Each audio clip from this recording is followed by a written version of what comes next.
বাবা 18 বছর স্বৈরাচারী সরকারের নির্যাতনের শিকার হয় এবং অত্যাচারিত হয় জেল খাটে। এই জেল খাটতে যে আমার বাবাকে দফায় দফায় রিমান্ড দেওয়া হয় এবং সেই রিমান্ডের ব্যথা আমার বাবা আজও রাতে কান্না করে। এবং 2007 সালে যখন আমার বাবাকে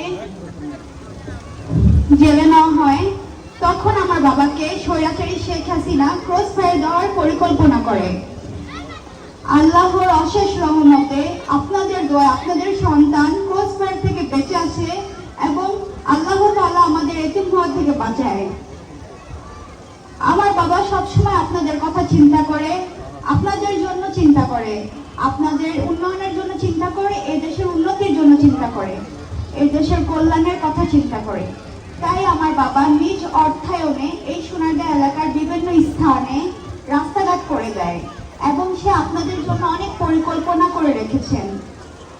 আমার বাবাকে নির্যাতন করার পরও স্বৈরাচারী শেখ হাসিনা আমার ভাই যে কিনা কোনো রাজনীতির সাথে সম্পৃক্ত নয়, সেই ভাইকেও রাতের আধারে বাসা থেকে তুলে নিয়ে 3 থেকে 4 দিন গুম করে রাখে এবং বিভিন্নভাবে অত্যাচারিত করে এবং নির্যাতন করে। ঈদ মানে আনন্দ, ঈদ মানে খুশি, কিন্তু আমাদের এমন ঈদ গেছে যে ঈদে আমার বাবা জেলে থাকতো আর আমরা থাকতাম বাসার এক কোনায়। আমার বাবা জানতো না আমরা কি করছি আর আমরা জানতাম না আমার বাবা কি খাচ্ছে কি করছে জেলখানায়।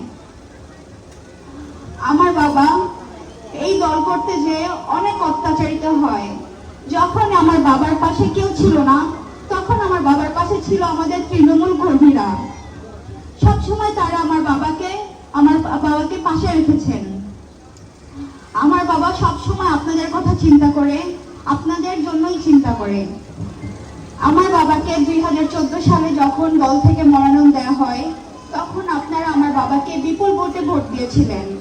2018 সালেও আমার বাবাকে মনোনয়ন দেওয়া হয়, কিন্তু আপনারা আমার বাবাকে ভোট দিতে পারেননি স্বৈরাচারী শেখ হাসিনার ষড়যন্ত্রের কারণে।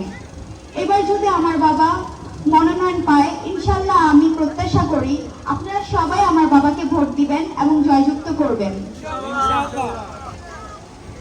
আমি বলতে চাই, যারা আমার বাবার প্রতিদ্বন্দ্বী আমি তাদের সবাইকে অনেক সম্মান করি, তারা সবাই আমার গুরুজন।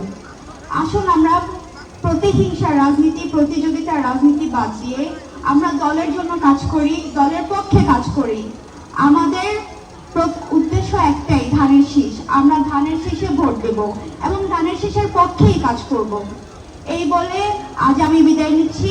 আপনারা সবাই আমার বাবার জন্য দোয়া করবেন, আমার বাবাকে যেন মনোনয়ন পায় সেই জন্য দোয়া করবেন।